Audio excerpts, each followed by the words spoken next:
नमस्कार। राष्ट्र, राष्ट्रियता, सभ्यता र संस्कारको संगम बागमती टेलिभिजनको समाचारमा स्वागत छ। म भावना लिम्बू। प्रारम्भमा मुख्य समाचार। काठमाडौँ उपत्यकामा सञ्चालित अधिकांश पेट्रोल पम्प जोखिमयुक्त, पूर्वाधार र मापदण्ड बीचका पम्प हटाउन आयल निगमको आनाकानी। काठमाडौँ उपत्यकामा थुप्रिएको फोहोर 10 दिनदेखि उठ्न सकेन। फोहोर नउठ्दा काठमाडौँवासी सरुवा रोग संक्रमणको खतरामा। साताको तेस्रो दिन शेयर बजार 17.42 अङ्कले उकालो लाग्यो। दुई कम्पनीको शेयर मूल्यमा पोजिटिभ सर्किट।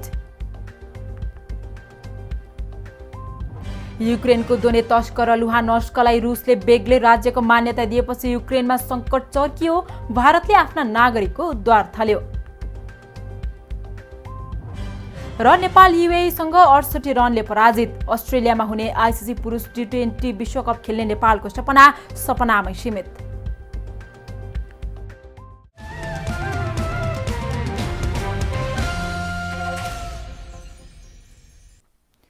सुरु गरौं काठमाडौँ उपत्यकामा सञ्चालित अधिकांश पेट्रोल पम्प जोखिमयुक्त सम्बन्धी समाचारबाट।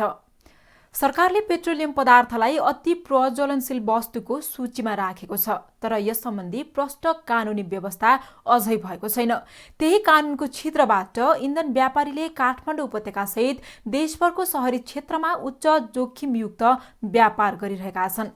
लापरवाहीकै परिणाम शहरमा खुलेका अधिकांश पेट्रोल पम्प टाइम बम जस्तै जोखिमयुक्त बनेका छन्। एक रिपोर्ट। पेट्रोलियम पदार्थ विक्रेता विनियमावली 2075 अनुसार नगरपालिकाभित्र पेट्रोल पम्प सञ्चालन गर्न कम्तीमा 750 वर्गमिटर क्षेत्रफल जग्गा चाहिन्छ। त्यस्तै दुई पेट्रोल पम्प बीचको दूरी कम्तीमा 300 मिटर हुनुपर्छ। विनियमावली पालना गर्ने हो भने सडक र पम्प बीचको दूरी 20 मिटर हुनुपर्छ। तर सडक किनारमा नाङ्लो पसल जस्तै जताततै खुलेका पम्पमा कति बेला सवारी ठोकिन्छन् र कुन बेला दुर्घटना हुन्छ भन्न नसकिने अवस्था छ।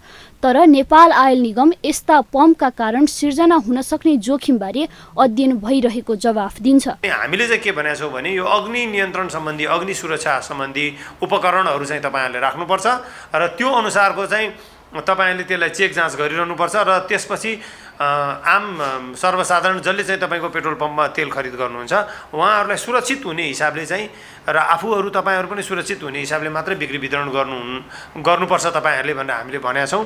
र त्यो कुराको निगमले चाहिँ नियमन अनुगमन चाहिँ गर्नलाई हाम्रो गुणस्तर नियन्त्रण तथा अनुगमन विभाग छ, त्यहाँबाट गुणस्तर नियन्त्रण विभागले चाहिँ अनुगमन गरिरहेको हुन्छ। काठमाडौँका धेरैजसो पेट्रोल पम्प सडकसँगै जोडिएका छन् भने धेरैले सडक पेटी नै कब्जा गरेका छन्।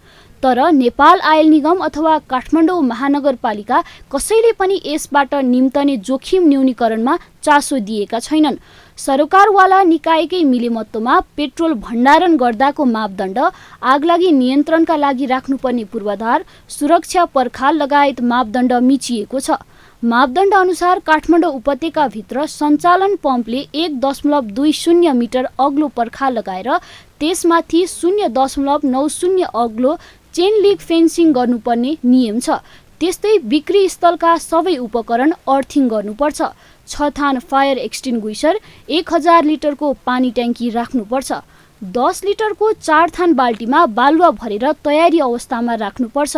खन्ने कोदालोदेखि साबेलसम्म तयारी अवस्थामा हुनुपर्छ। तर व्यापारीहरूले सरकारवाला निकायको मुखमा बुझो लगाएर घना बस्तीको बीचमा जथाभावी व्यापार गरिरहेका छन्। व्यापक जनगुनासोपछि काठमाडौँ महानगरपालिकाले चक्रपथ क्षेत्रमा रहेका 17वटा पेट्रोल पम्पहरू हटाउन आयल निगमलाई सिफारिस गरेको छ। तर आयल निगमले मानेको छैन। अहिले हामीले पम्प अगाडि कि बस्ती अगाडि भन्ने कुरा प्रश्न जानु पर्यो है। अब पम्प अगाडि भएर पछि बस्ती भयो भने हाम्रो देशमा पम्प र बस्ती एकै ठाउँमा र व्यवस्थित गर्ने कुनै कानुनी प्रावधान पनि छैन। यसलाई चाहिँ राज्यले चाहिँ व्यवस्थापन पनि गरेका छैन। अहिले सरसर्ती हेर्दा, आजको डेटमा हेर्दाखेरि त्यो पम्पमा चाहिँ अव्यवस्थित भएको, सानो भएको देखिन्छ। तर हामीले जुन बेला लाइसेन्स लिने बेलामा, त्यो लाइसेन्स लिने बेलामा त्यसले पूर्ण रूपले विक्रेता नियमावली पालना गरेर नै प्राप्त गरेको हो। तथ्याङ्क अनुसार काठमाडौँ उपत्यकाभित्र अहिले करिब 180वटा डिजेल तथा पेट्रोल पम्प सञ्चालनमा छन्। तर पेट्रोलियम जस्तो अति संवेदनशील र प्रज्वलनशील पदार्थ उपभोक्तालाई बेच्दा समेत कैफियत गर्ने व्यवसायीले व्यवसाय सञ्चालन मापदण्डमा समेत मनोमानी गरेका छन्। लाग्छ काठमाडौँका पेट्रोल पम्पहरू टाइम बम भन्दा कम जोखिमयुक्त छैनन्। काठमाडौँ उपत्यकाका सडक तथा सार्वजनिक स्थानमा थुप्रिएको फोहोर 10 दिनदेखि नउठ्दा सहर दुर्गन्धित भएको छ। उपत्यकाबाट सिस्टो ल्यान्डफिल साइटमा दैनिक 1300 टन फोहोर लैजाने गरेको काठमाडौँ महानगरपालिकाले नुवाकोटको ओखर पौवास्थित सिस्टो ल्यान्डफिल साइट जाने सडक मर्मतमा बेवास्ता गरेपछि फोहोर लैजान समस्या परेको हो। महानगरपालिकाका दैनिक रूपमा 20वटा र निजी क्षेत्रका 120वटा ट्रकले फोहोर ओसार्ने बालाजु रानी पौवा सडक खण्ड स्तरोन्नति नगरेपछि स्थानीयले फोहोर बोक्ने ट्रक रोकेका हुन्। अवरोधका कारण काठमाडौँका सडकमा 13,000 टन फोहोर उठ्न नसकेको महानगरपालिकाले जनाएको छ। केही फोहोर टेको स्थित प्रशोधन केन्द्रमा अलपत्र छ भने बाँकी काठमाडौँको सडक पेटीमा थुप्रिएको छ। समयमै फोहोर नउठ्दा उपत्यकाका करिब 450 किलोमिटर सडक अस्तव्यस्त बनेको छ। फोहोर लामो समयसम्म सडकमा थुप्रिँदा दुर्गन्ध फैलिएको छ। छरपष्ट फोहोर नउठ्दा संक्रमणको भयसँगै सरुवा रोग संक्रमणको जोखिम समेत बढेको छ। संक्रामक रोग विशेषज्ञहरूले कोरोना सकसबाट भर्खरै बाहिर निस्केका नागरिकमा झाडा पखाला लगायत पाचन प्रणालीसँग सम्बन्धित रोग लाग्न सक्ने चेतावनी दिएका छन्। अब पालो बेलाको बोली। राजधानी काठमाडौँको सडक वातावरणीय हिसाबले फोहोरको पर्याय जस्तै बनेको छ। जताततै फोहोरको डङ्गुर थुप्रदै जाँदा हैजा, टाइफाइड लगायतको संक्रामक रोग फैलन सक्ने विज्ञहरूले चेतावनी दिइरहेका छन्। तर काठमाडौँ महानगरपालिकाका जनस्वास्थ्यको प्रश्नमा एक रत्ती चिन्तित छैन। जमिनमा फोहोरको मात्रा धेरै हुँदा यसले जमिन प्रदूषण गराउँछ भने कीटाणु र भाइरसले मानिसको स्वास्थ्यमा जटिल समस्या निम्त्याइरहेको छ। यसरी महानगरले समयमै फोहोर नउठाउँदा सर्वसाधारण समस्यामा परेका छन्। यसै सन्दर्भमा हामीले सर्वसाधारणलाई फोहोर व्यवस्थापनमा किन सधैँ समस्या बल्झिएको होला भनेर सोधेका थियौं। हेरौं उहाँहरूको भनाई जस्ताको तस्तै।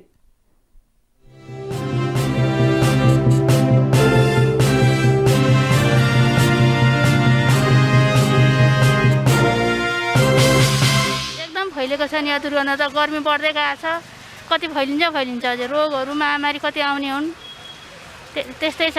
व्यवस्थापन टिमले राम्रोसँग म्यानेजमेन्ट टिमले व्यवस्था गर्नुपर्ने हो। अब यत्रो जनताबाट ट्याक्स पनि उठाएको छ, त्यो ट्याक्सको सही सदुपयोग हुनुपर्छ भन्ने भनाइ हो मेरो चाहिँ। अब यसको व्यवस्थापन महानगरपालिकाले गर्नुपर्ने हो, गर्दैछ पनि। तर मलाई के लाग्छ भने यो सिसडोलको जुन त्यहाँ डम्पिङ गर्ने कुरो छ नि त, त्यहाँ बाटो नबनिएको कारणले गर्दाखेरि यो फोहोर यसरी डम्पिङ भइरहेछ जहीँ तहीँ।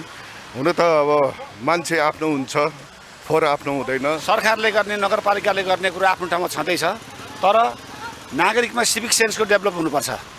नागरिकले यो स्वास्थ्यको ख्याल गर्ने सबै सरकारले गर्ने नगरपालिका गर्छ भनेर गैर जिम्मेवारी काम गरेको कारणले यो फोहोर थुप्रेको हो। हजुर, यो चाहिँ अब यो महानगरको यो मेयरज्यूहरूको नि कमी कमजोरी हो। यस्तो फोहोरहरूलाई चाहिँ सही तरिकाले व्यवस्थापन गर्न नसकेको भएर यो आम सर्वसाधारणले चाहिँ दुःख पाइरहेछन्। यसको लागि चाहिँ अब सबै जनता मिलेर अलिक घोर विरोध गर्नुपर्छ जस्तो लाग्छ मलाई। गन्धहरू आइरहेछ होइन, फोहोरले त त्यसै प्रदूषण दूषित त बनाउने भइगयो। त्यो कारणले सरकारको दायित्वभित्र परेको हुनाले सरकारले चाहिँ यसलाई चाहिँ त्यही हो, बाटो बनाएर डम्पिङ साइटलाई अलिक व्यवस्थित पारेर दैनिक रूपमा फोहोर उठाउँदा राम्रो हुन्छ जस्तो मलाई। अब यो फोहोरले अब गर्दाखेरि हामी जस्तो सर्वसाधारणलाई हिँड्दाखेरि होइन अप्ठ्यारो त दुर्गन्ध छ, यसबाट अरू रोगहरू पनि लाग्न सक्छ, समस्या छ। अब महानगरले अब यो समस्या देखि पनि अब समाधान गर्न सकेका छैन। अब चाँडै नै समस्याको समाधान गर्दै हुन्थ्यो जस्तो लाग्छ हामीलाई। यो चाहिँ व्यवस्थापनको कमी भन्ने कि अब सरकारको कमी भन्ने हो होइन। अब नगर फोहोर व्यवस्थापन गर्ने गाडीहरू पनि देखिरहेको छु मैले, देख्न चाहिँ गल्ली गल्लीमा कतै गइरहेछ। अब यो मेन रोडमा चाहिँ यस्तो फोहोर थुप्रिनु भनेको राम्रो कुरा चाहिँ होइन होइन। एकदमै यसलाई दुर्गन्धित आइरहेको छ। हेर्नु न, अहिले पनि मास्क लगाउँदा पनि भित्र छिरिरहेको छ। यो एकदमै कमजोरी भइरहेको छ। यो राम्रोसँग व्यवस्थापन गर्नुपर्छ अनि कडाइका साथ चाहिँ हेर्नुपर्छ भन्ने मलाई लाग्छ। फोहोर उठाउन नसक्नु चाहिँ यो महानगरपालिकाकै कमजोरी ठान्दछु। अब यहाँ जम्मै एमालेका भत्तुवाहरू केपी ओलीको यो साला पर्ने के अरे यो विद्यासुन्दर साक्य अब यो भ्रष्टाचारी हो। उसले कुनै पनि कर्मचारी र महानगरको स्वच्छ सफा हराउ भरिभराउ गर्न नसक्नका कारणले यो नेतृत्वकै कमजोरी ठान्दछु म।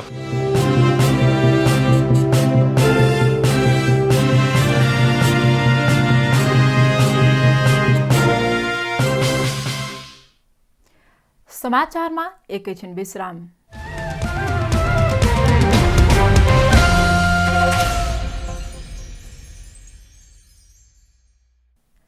हामी समाचारको निरन्तरतामा छौं। अब बाँकी समाचार। संस्कृति पर्यटन तथा नागरिक उड्डयन मन्त्री प्रेम बहादुर आलेले बतास समूहले चलाइरहेको पशुपति क्षेत्रको धर्मशाला छिटोभन्दा छिटो सरकारको स्वामित्वमा ल्याउने बताउनु भएको छ। महाशिवरात्रि पर्व 2078 मूल समारोह समितिले आयोजना गरेको कार्यक्रममा मन्त्री आलेले बतास समूहलाई हटाउने सरकारको निर्णयमा सो समूहले लिएर आएको अल्पकालीन आदेश समेत अदालतले खारेज गरिसकेकाले छिटोभन्दा छिटो धर्मशाला फिर्ता ल्याइने बताउनु भएको हो। विगतका प्रतिनिधिले धर्मशाला कौडीको भाउमा बेचेको भन्दै उहाँले अब त्यस्तो कदम सही नहुने बताउनुभयो।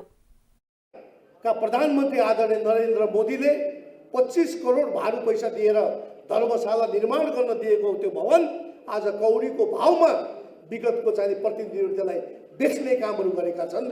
त्यो कतै पनि सही हुनेवाला छैन। पशुपति क्षेत्र विकास कोषको अध्यक्ष समेत रहनुभएका मन्त्री आलेले यस वर्षको महाशिवरात्रि पर्व विगतका वर्षहरूभन्दा भव्य र सभ्य रूपमा मनाउने तयारी भइरहेको जानकारी दिनुभयो। महाशिवरात्रि पर्वलाई भव्य र सभ्य बनाउन कुनै पनि कसर बाँकी नराख्न उहाँले निर्देशन समेत दिनुभयो। शिवरात्रि मनाउने गरिन्थ्यो विगतदेखि करिब हजारौं वर्ष अगाडिदेखि हामीले पशुपति 4 धाम मध्ये एक धाम भएको पशुपति क्षेत्रमा शिवरात्रि जसरी हामीले मनाउँदै आएका थियौं त्यो भन्दा भव्य र सभ्य मनाउने गरी यसपालिको तयारी भइराखेको छ। यस वर्ष सो दिन पशुपति क्षेत्रमा 10 लाख दर्शनार्थी मेला भर्न तथा दर्शन गर्न आउने अनुमान गरिएको पशुपति क्षेत्र विकास कोषका सदस्य सचिव डाक्टर मिलन कुमार थापाले बताउनुभयो। पर्वलाई सफलतापूर्वक सम्पन्न गर्नका लागि संस्कृति पर्यटन तथा नागरिक उड्डयन मन्त्री तथा कोषका अध्यक्ष प्रेम बहादुर आलेको अध्यक्षतामा मूल समारोह समिति र विभिन्न 10 वटा उपसमिति गठन भएको जानकारी गराउनुभयो। मेलामा आउने दर्शनार्थीको सुरक्षा का लागि 10,000 सुरक्षाकर्मी परिचालन गरिने पनि जानकारी गराउनुभयो। यस वर्ष हामीले पशुपतिनाथ क्षेत्रमा मेला भर्न तथा भगवानको दर्शन गर्न आउने भक्तहरू अनुमानित 10 लाख दर्शनार्थी हुने अपेक्षा गरेका छौं। सबै दर्शनार्थीहरूलाई दर्शनको सहज पहुँच पुर्याउने पशुपति क्षेत्र विकास कोषको प्रमुख दायित्व रहनेछ। सदस्य सचिव थापाले सो दिन पनि विद्युत शवदाह क्षेत्र र क्रियापुत्री क्षेत्र सञ्चालन हुने बताउनुभयो। महाशिवरात्रि पर्वका दिन मदिरा तथा लागु पदार्थ मुक्त क्षेत्र बनाउनका लागि विशेष निगरानी र कडाई गरिने पनि उहाँले बताउनुभयो। यस वर्षको महाशिवरात्रि पर्व फागुन 17 गते परेको छ। निर्वाचन आयोगले स्थानीय तह निर्वाचन 2079 का लागि अर्थ मन्त्रालयसँग झण्डै 9 अर्ब बजेट माग गरेको छ। आयोगले निर्वाचनमा यसअघि करिब 12 अर्ब खर्च लाग्ने अनुमान गरेको थियो। निर्वाचन आयोगका प्रवक्ता शालिग्राम शर्मा पौडेलले आयोगले अर्थ मन्त्रालयमा 8 अर्ब 95 करोडको अनुमानित बजेट प्रस्ताव पठाएको जानकारी दिनुभयो। आयोगले निर्वाचनमा लाग्ने खर्चको करिब 90% बजेट जिल्ला, प्रदेश र निर्वाचन अधिकृतको कार्यालयमा खर्च हुने गरी बजेट खाका तयार पारेको छ। अधिकांश बजेट जिल्ला मार्फत मतदान केन्द्रमा खटिने कर्मचारी तथा निर्वाचन अधिकृतको कार्यालय मार्फत खर्च हुने आयोगले जनाएको छ। आयोगको केन्द्रीय कार्यालयमा कुल बजेटको करिब 10% खर्च हुने अनुमान आयोगको छ। आयोगले गर्ने खर्चको अधिकांश भाग मतपत्र छपाई तथा निर्वाचन सामग्री खरिदमा जानेछ। प्रवक्ता पौडेलका अनुसार आगामी वैशाख 30 गते सम्पन्न हुने स्थानीय तह निर्वाचनमा सहभागी हुन फागुन 5 गतेदेखि मंगलबारसम्म थप 10 वटा राजनीतिक दल दर्ता भएका छन्। नेपालको संविधान राजनीतिक दल सम्बन्धी ऐन 2073 को दफा 4 र 5 बमोजिम नेपाल कम्युनिस्ट पार्टी गौरवशाली साझा पार्टी नेपाल र समावेशी लोकतान्त्रिक पार्टी गरी 3 वटा नयाँ राजनीतिक दल आयोगमा दर्ता भएका छन्। यो सँगै आयोगमा दर्ता हुने राजनीतिक दलको संख्या 109 पुगेको छ। निर्वाचन आयोगमा गत हप्ता दर्ता भएको सामाजिक एकता पार्टीको औपचारिक घोषणा भएको छ। काठमाडौँस्थित प्रज्ञा प्रतिष्ठान सिबी गहतराजको अध्यक्षतामा सामाजिक एकता पार्टी घोषणा भएको हो। घोषणा सभामा पार्टीका अध्यक्ष गहतराजले पार्टीमा 21 जना पदाधिकारी रहेको र 151 जना केन्द्रीय समिति सदस्य रहेको बताउनुभयो।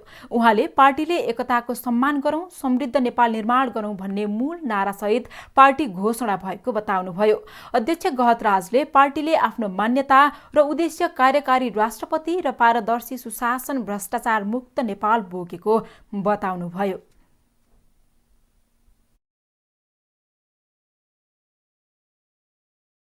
स्लोगन चाहिँ हामीले सामाजिक एकताको सम्मान गरौं र समृद्ध नेपाल निर्माण गरौं भन्ने जुन मूल उद्देश्यका साथ हामीले यो पार्टी गठन गरेको यहाँहरूलाई जानकारी गराउन चाहन्छु। नेपाली कांग्रेसका केन्द्रीय सदस्य रामहरि खतिवड़ाले नेपाली राजनीतिमा अहिले द्वैध चरित्रको विकास भइरहेको भन्दै यो परिपाटीलाई अन्त्य गर्नुपर्ने बताउनुभयो। उहाँले सरकारमा रहँदा र प्रतिपक्षमा रहँदा फरक कुरा गरेर कहिले पार्टी र राजनीतिको विकास नहुने बताउनुभयो।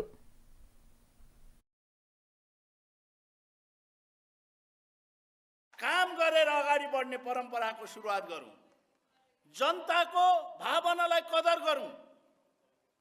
सर्प देख्दा दुलाभित्र बाहिर हात, माछा देख्दा दुलाभित्र हात गर्ने परिपाटीको विकास नेपालको राजनीतिमा भएको छ। केन्द्रीय सदस्य खतिवड़ाले नेपाली राजनीतिमा नेताहरूमा वचन र इमानदारीताको खडेरी परेको उल्लेख गर्नुभयो। लोकतान्त्रिक समाजवादी पार्टीका केन्द्रीय कार्यकारिणी सदस्यद्वय वृषेश चन्द्रलाल र डाक्टर विजय कुमार सिंहले पार्टी परित्याग गर्नुभएको छ। नेताद्वय लाल र सिंहले लोकतान्त्रिक समाजवादी पार्टी परित्याग गरेको घोषणा गर्नुभएको हो। लाल राष्ट्रिय सभाका पूर्व सदस्य हुनुहुन्छ भने डाक्टर सिंह संविधान सभा सदस्य हुनुहुन्छ। मधेस केन्द्रित दलहरूले मधेसको एजेन्डा नै छाडेकाले मधेसी जनताको हितका लागि सो पार्टी परित्याग गरी तराई मधेस लोकतान्त्रिक पार्टीमा समावेश भएको दुवै नेताले बताउनुभयो। नेता लालले नेतृत्व पंक्ति मधेस केन्द्रित नामबाटै तर्सिने काम गर्न थालेको र लोकतन्त्रवादी मधेसी जनतालाई वामपन्थीको खोल ओढाउन थालिएको आरोप लगाउनुभयो। उहाँले आफ्नो भूमि, इतिहास, भाषा, संस्कृति र जीवनशैली बोकेको मधेस राष्ट्रलाई जात र सम्बन्धवादमा विभाजित गरी सीमित गर्न खोजिएको आरोप पनि लगाउनुभयो। स्वशासन र संघीयताको अभ्यासलाई अगाडि बढाउन लोकतन्त्रवादी मधेस एजेन्डाप्रति प्रतिबद्ध राजनीतिक दल आजको आवश्यकता भएकोले हामी आबद्ध रहेका आफ्ना दलहरू आजैदेखि परित्याग गर्दै तराई मधेस लोकतान्त्रिक पार्टीमा समावेश भएको सम्बन्धित सबैमा जानकारी गराउँदछौँ। डाक्टर सिंहले मधेसी जनविद्रोहबाट जन्मेका शक्तिहरू बिस्तारै मधेस शब्दबाट विमुख हुँदै गएको बताउनुभयो।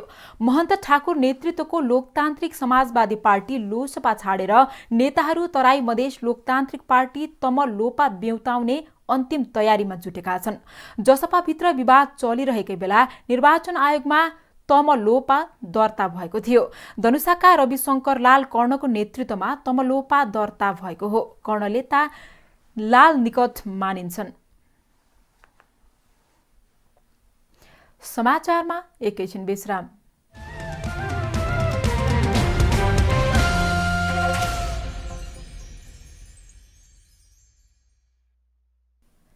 हामी समाचारको निरन्तरतामा छौं। अब बाँकी समाचार। पर्यटकीय नगरी पोखरामा गत आइतबार परेको भीषण असिना पानीले 11 करोड रुपैयाँ बराबरको क्षति भएको पोखरा महानगरपालिका कृषि तथा पशु विकास महाशाखाले जनाएको छ। असिना पानीका कारण केही जनावर मरे भने तरकारी तथा फलफूल सहित बाली नाली नष्ट भएका छन्। पोखरा महानगरपालिकाका कृषि महाशाखाका प्रमुख मनोहर कडारियाले पोखरा वडा नम्बर 9, 11, 13 र 18 मा धेरै क्षति भएको र अन्य वडामा सामान्य क्षति भएको बताउनुभयो। कडारियाले राज्यले कृषकलाई दिएको बीमा सुविधा समेत कृषकले सदुपयोग गरेमा यस प्रकारका क्षतिबाट राहत पुग्न सक्ने बताउनुभयो। उहाँले असिनाका कारण सो वडाहरूमा तरकारी बाली, नगदे बाली, फलफूल, तोरी, आलु लगायतका बालीमा पूर्ण क्षति पुगेको जानकारी दिनुभयो। असिना परेर धेरै क्षति भएको छ। यसले भौतिक संरचना पनि बिगारेको हामीले देख्यौँ। त्यो लगायत तरकारीहरू अहिले सिजनका काउली, बन्दा, ब्रोकाउली, प्याज, लसुन, केराउ जस्ता बालीहरू र खाद्यान्नमा चाहिँ गहुँ, तोरी जस्ता बालीहरू, फलफुलहरूका अहिले भर्खर पलाउने गरेका पातहरू झार्ने काम कतिपय ठाउँहरूमा प्लास्टिक घर नै भत्काए। असिनाकै कारण पोखरा महानगरपालिका वडा नम्बर 11 मा फलमान गुरुङले सञ्चालन गर्दै आउनुभएको उदय अर्गानिक कृषि फार्मका 2वटा भैँसी मरेका छन् भने तरकारीका टनेलहरू भत्किएका छन्। हामी सरकारका चाहिँ अनुयायी अब कृषक हौँ। अब सरकारबाट पाउने सहयोग केही चाहिँ दिनको लागि म चाहिँ विनम्र अनुरोध गर्दछु। पोखरा महानगरका कुल 33 वडा मध्ये 2181 हेक्टर क्षेत्रफलमा तरकारी खेती हुने गरेको छ। फलफूल 320 हेक्टर क्षेत्रफलमा, आलु 1253 हेक्टर क्षेत्रफलमा उत्पादन हुने गरेको छ। नेपाल प्रहरीको महानगरीय अपराध महाशाखाले ललितपुरको सुनाकोठी स्थित एक गोदाममा छापा मारेर अखाद्य कच्चा पदार्थ बरामद गरेको छ। काठमाडौँको ज्याठा बस्दै आएका सिन्धुपाल्चोकका नरेश बहादुर श्रेष्ठले सञ्चालन गरेको स्पर्श फुड प्रोडक्ट एन्ड प्याकेजिङ र श्रीतारा फुड एन्ड स्पाइस प्याकेजिङमा प्रहरीले छापा मारेको हो। म्याद नागेका र बजारबाट फिर्ता गरिएका कुकिज, बिस्कुट र सडेगलेका पाउरोटीलाई धुलो बनाई कुकिज, टोस्ट बिस्कुट र अन्य बिस्कुट बनाउने गरेको पाइएको प्रहरीले जनाएको छ। त्यस्तै म्याद नागेको पाउरोटीलाई धुलो बनाई क्रन्ची चिकन रोस्ट बनाउन प्रयोगमा ल्याउने गरेको पनि महानगरीय अपराध महाशाखाका प्रवक्ता कृष्ण कुमार कोइरालाले बताउनुभयो। अखाद्य वस्तु उत्पादन गर्ने नरेश बहादुर श्रेष्ठ गत महिना स्पर्श ब्रान्डको नक्कली मह उत्पादनको अभियोगमा पक्राउ परेका थिए। अदालतले धरोटीमा छाडेका तीनै श्रेष्ठ अर्को धन्दामा पक्राउ परेका हुन्। अब आर्थिक समाचार।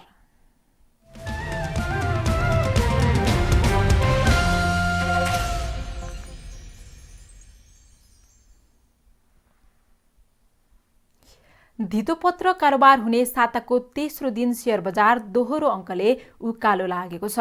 बजार 17.42 अङ्कले उकालो लाग्दा नेप्से परिसूचक 2735.93 को बिन्दुमा उक्लिएको छ। राम्रा र बलिया कम्पनीको सूचक सेन्सिटिभ इन्डेक्स पनि 4.36 अङ्कले बढेर 523.15 को बिन्दुमा पुगेको छ। एक रिपोर्ट। नेप्से उपसमूहमा रहेका 13 वटा मध्ये 11 वटामा हरियाली छाएको छ भने 2 वटामा रातो पोतिएको छ। अन्य समूह सर्वाधिक 1.98% उकालो लागेको छ। वित्त समूहमा 1.91%, बैंकिङ समूहमा 0.48%, व्यापार समूहमा 0.48%, होटेल तथा पर्यटन समूहमा 0.16% वृद्धि भएको छ। विकास बैंक समूहमा 1.51%, जलविद्युत समूहमा 0.83%, निर्जीवन बीमा समूहमा 1.05%, लघुवित्त समूहमा 0.3%, जीवन बीमा समूहमा 0.05% र म्युचुअल फण्ड समूहमा 0.39% वृद्धि भएको छ। उत्पादन तथा प्रशोधन समूह 0.28% तथा लगानी समूहमा 0.17% गिरावट आएको छ। नेप्सेमा सूचीकृत मध्ये 228 कम्पनीका 60,81,602 किता शेयर 3,21,28,87,822 रुपैयाँमा किनबेच भएका छन्। नेपाल टेलिकमको सर्वाधिक 21 करोड 46 लाख रुपैयाँ बढीको कारोबार भएको छ। अरुण भ्याली हाइड्रो पावरको 12 करोड 78 लाख बराबरको कारोबार भएको, जीवन विकास लघुवित्तको 11 करोड 22 लाख रुपैयाँ, हिमालयन डिस्टिलरीको 10 करोड 41 लाख रुपैयाँको कारोबार भएको छ। यस्तै आइसिएफसी फाइनान्सको 10 करोड 29 लाख रुपैयाँ, अपी पावरको 10 करोड 23 लाख रुपैयाँ, नेशनल हाइड्रो पावरको 7 करोड 60 लाख रुपैयाँ, साहस ऊर्जाको 7 करोड 30 लाख रुपैयाँ, एचआईडीसीएलको 6 करोड 97 लाख रुपैयाँ र गोर्खाज फाइनान्सको 6 करोड 15 लाख रुपैयाँ बढीको कारोबार भएको छ। दुईवटा कम्पनीको शेयर मूल्यमा पोजिटिभ सर्किट लागेको छ। मैलुङ खोला जलविद्युत शेयर मूल्य 10% तथा युनाइटेड इडी मर्दीको शेयर मूल्यमा 10% को हाराहारीमा वृद्धि भएर पोजिटिभ सर्किट लागेको छ। सामलिङ पावरको शेयर मूल्यमा पनि 9% को हाराहारीमा वृद्धि भएको छ। सिभिल लघुवित्त, Nepal hydro, prime life insurance र समिट लघुवित्तको शेयर धनीहरूले धेरै गुमाए। यी कम्पनीका शेयर मूल्यमा 2% को हाराहारीमा गिरावट आएको छ। अब खेलकुद समाचार।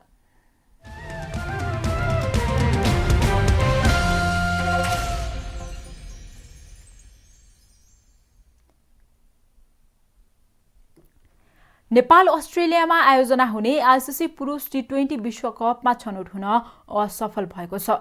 विश्वकप छनौट अन्तर्गतको ग्लोबल छनौट 1 को सेमिफाइनलमा युएईसँग 68 रनले पराजित भएपछि नेपाल विश्वकप पुग्ने सपनामै सीमित हुन पुगेको हो।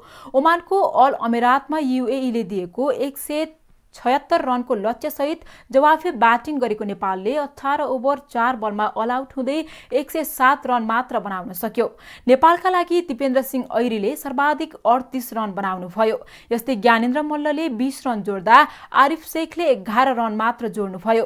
विवेक यादव 8, कुशल भुर्तेल 7, कमल ऐरी 4 र कप्तान सन्दीप लामिछाने 4 रनमा आउट भए।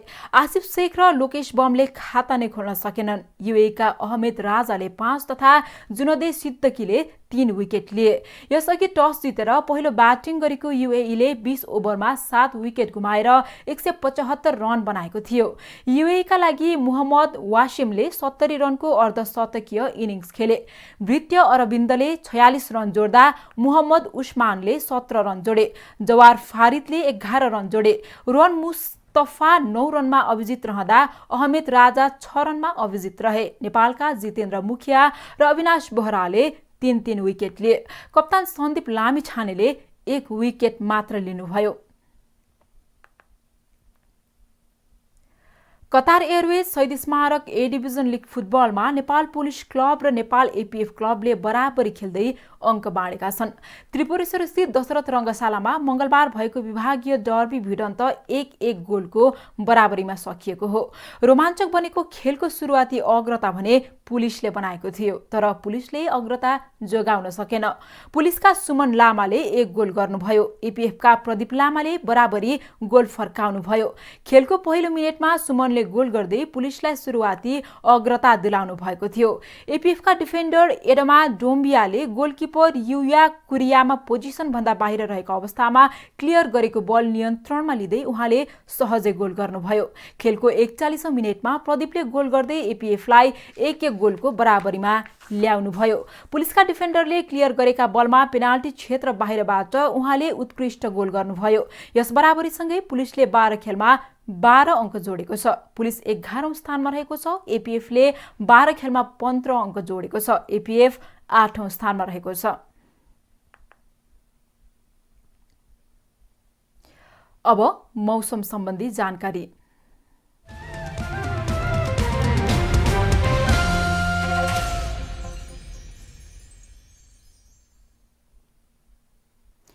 प्रदेश 1 बागमती प्रदेश तथा गण्डकी प्रदेशका भूभागमा आंशिकदेखि सामान्य बदली रहनेछ।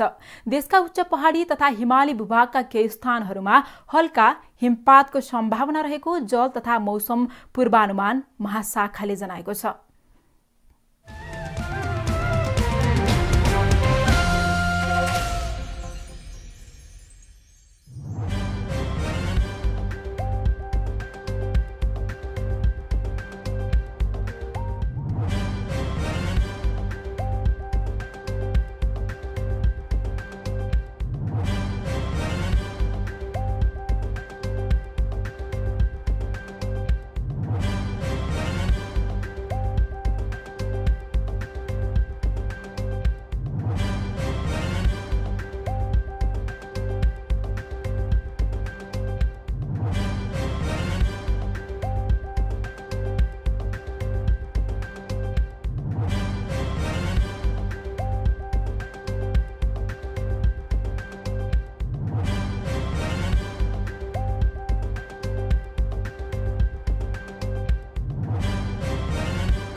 समाचारको अन्त्यमा पुनः मुख्य समाचार। काठमाडौँ उपत्यकामा सञ्चालित अधिकांश पेट्रोल पम्प जोखिमयुक्त, पूर्वाधार र मापदण्ड बीचका पम्प हटाउन आयल निगमको आनाकानी। काठमाडौँ उपत्यकामा थुप्रिएको फोहोर 10 दिनदेखि उठ्न सकेन, फोहोर नउठ्दा काठमाडौँवासी सरुवा रोग संक्रमणको खतरामा। साताको तेस्रो दिन शेयर बजार 17.42 अङ्कले उकालो लाग्यो, 2 कम्पनीको शेयर मूल्यमा पोजिटिभ सर्किट। युक्रेनको दोनेत्स्क र लुहान्स्कलाई रुसले बेग्लै राज्यको मान्यता दिएपछि युक्रेनमा सङ्कट चर्कियो, भारतले आफ्ना नागरिकको द्वार थाल्यो। र नेपाल युएईसँग 68 रनले पराजित, अस्ट्रेलियामा हुने आइसिसी पुरुष टी20 विश्वकप खेल्ने नेपालको सपनामै सीमित।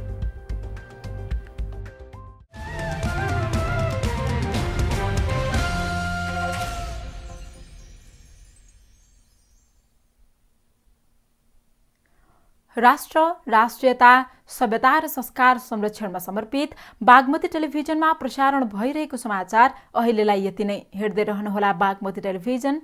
नमस्कार।